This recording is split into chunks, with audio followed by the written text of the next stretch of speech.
And protests take place at one of the UK's biggest national parks in the form of a mass campout.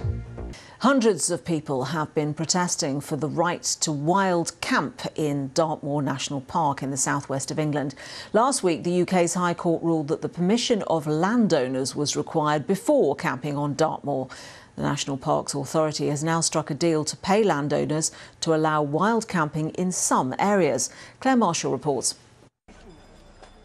This is a battle bus rolling into the village square.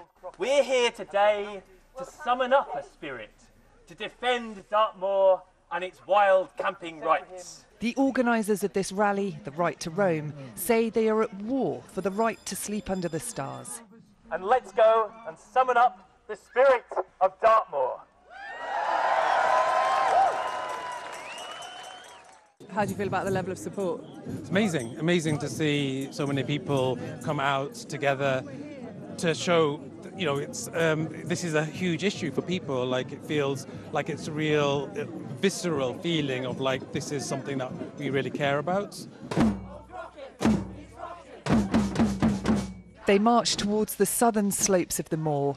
4,000 acres of it is owned by a hedge fund manager, Alexander Dartmoor.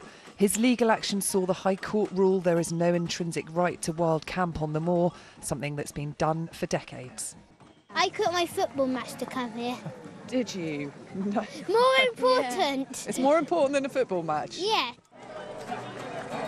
A lot of people here today have spoken to me about power and about how it's tipped away from the ability of people to camp out here on the moor in favour of the few people who own this land. But there is a darker side, the damage that can be done by people camping out. Cans, foil, condoms, syringes sometimes, all those things. Russell Ashford owns Buckfastleigh Common. He was born here.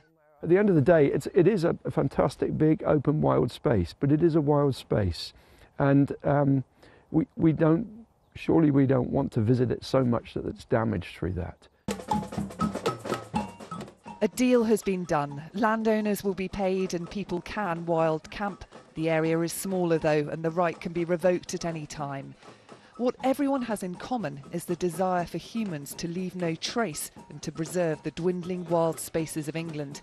Claire Marshall, BBC News on Dartmoor.